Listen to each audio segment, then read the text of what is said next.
Sou o pastor André Luiz. Desde já eu quero te agradecer por você estar aqui participando conosco dessa programação. Se inscreva no canal.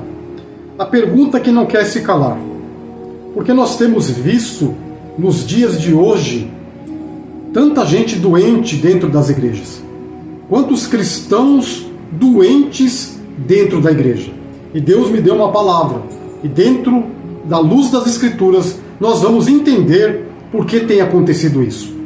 Alguns anos atrás, 10, 20, 25 anos atrás, você ia ouvir uma rádio, você pedia oração, oravam por cura, por milagres, por prodígios, maravilhas. Hoje você vai ouvir uma rádio, eles estão vendendo produtos, eles estão vendendo remédios.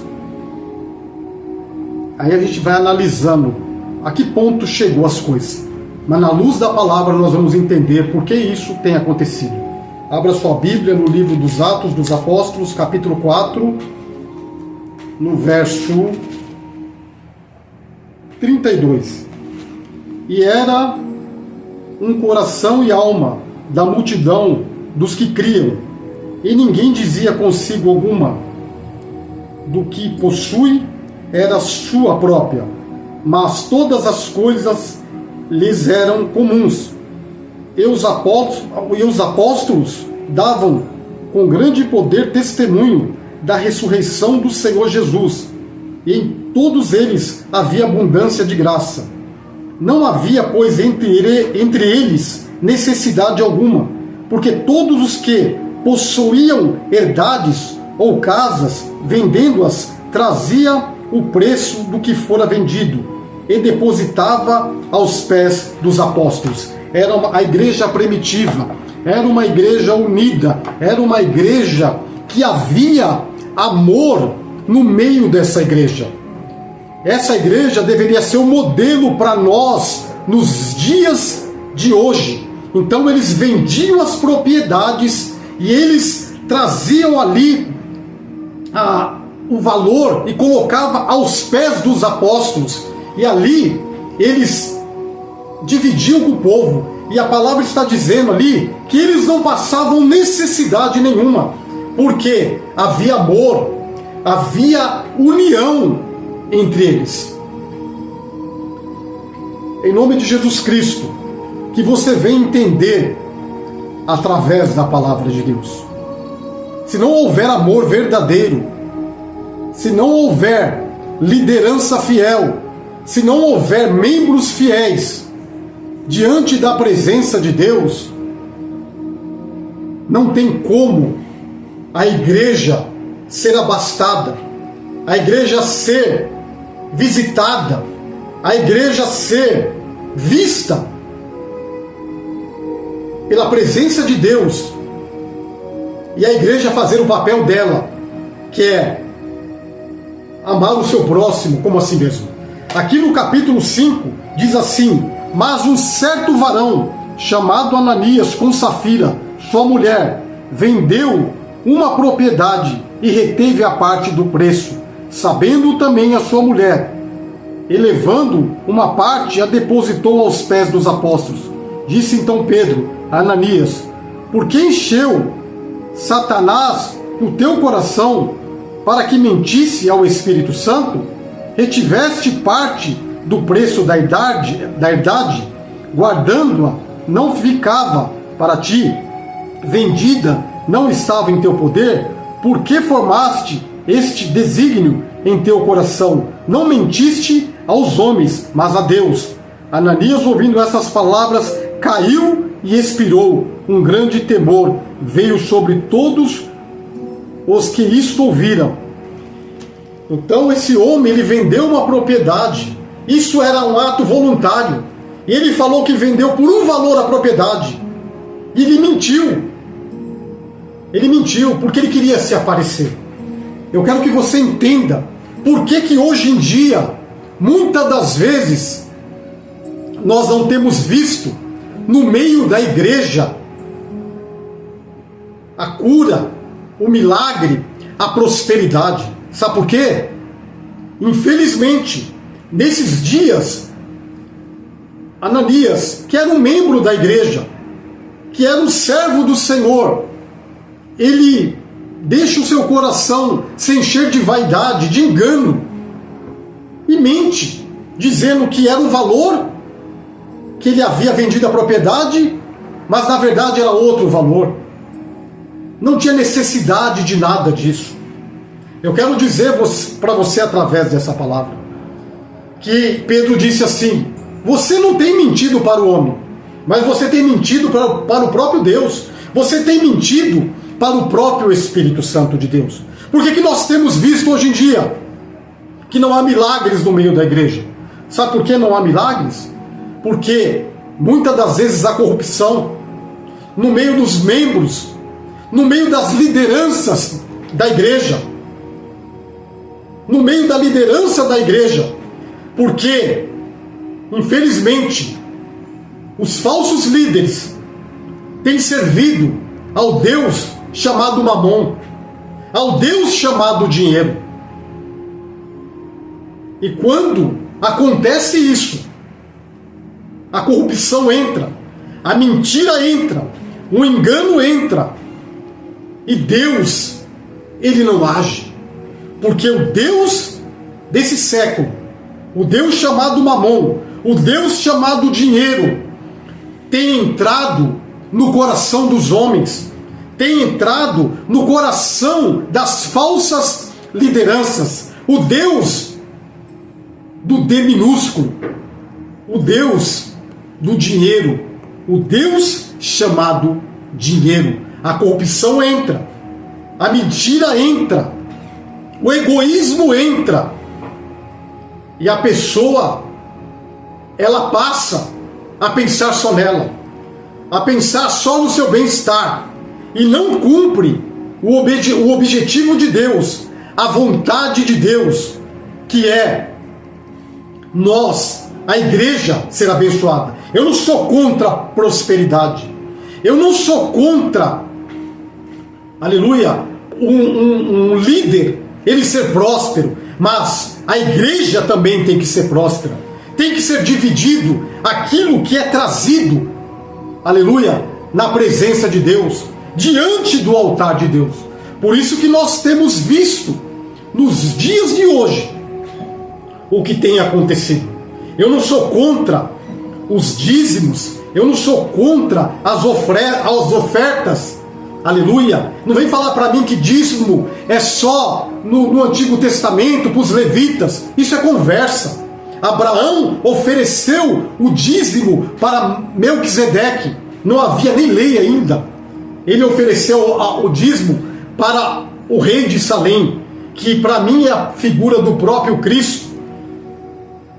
Então eu não sou contra o dízimo, eu não sou contra a oferta, mas eu sou contra a corrupção. Eu sou contra quando as pessoas deixam de servir a Deus e passam a servir o Deus chamado dinheiro, e não usa aquilo que deveria ser usado da maneira correta, que é os dízimos e as ofertas. Olha o que está escrito lá no livro de Malaquias, capítulo 3, presta atenção, versículo 10.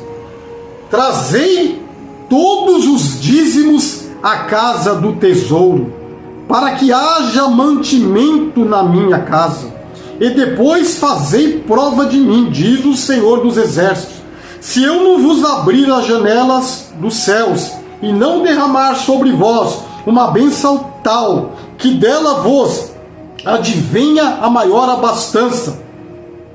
Trazei todos os dízimos à casa do tesouro, para que haja mantimento. O objetivo do dízimo, meus irmãos, é para que haja mantimento, é para que venha suprir a necessidade das pessoas, das pessoas que estão em necessidade, das pessoas que estão com dificuldade. É alimento, é para trazer alimento, não é para comprar carro do ano, não é para comprar mansões, não é para ostentação. E o que mais nós temos visto nos dias de hoje, o que mais nós temos visto nos dias de hoje, líderes ricos, líderes abastados, líderes que muitas das vezes comem toda a lã da ovelha, tira tudo, comem do bom e do melhor, moram nas melhores casas, têm os melhores carros, têm os melhores planos de saúde, e muitas das vezes os membros da igreja estão passando necessidade. Aí você pergunta para mim, por quê? Por que nós não vemos os sinais? Por que nós não vemos os prodígios? Por que nós não vemos as maravilhas? Porque os recursos que têm entrado têm sido encanalizados para o próprio ego dessas pessoas, para suas próprias vaidades, para suas próprias necessidades, para sua própria vaidade. Os irmãos estão entendendo? Porque hoje nós não vemos os milagres dentro da igreja. Esses são os motivos. Se você ler aqui no capítulo 5 de Atos dos Apóstolos, diz assim: e houve grande temor em toda a igreja e em todos que ouviram estas coisas, e muitos sinais e prodígios eram feitos entre o povo pelas mãos dos apóstolos. Estavam todos unanimemente no alpendre de Salomão.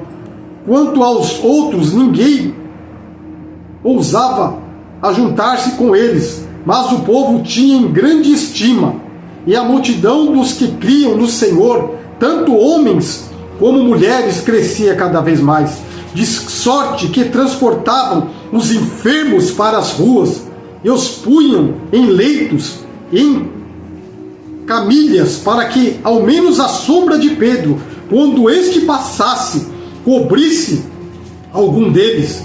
E até das cidades circunvizinhas concorriam muita gente a Jerusalém,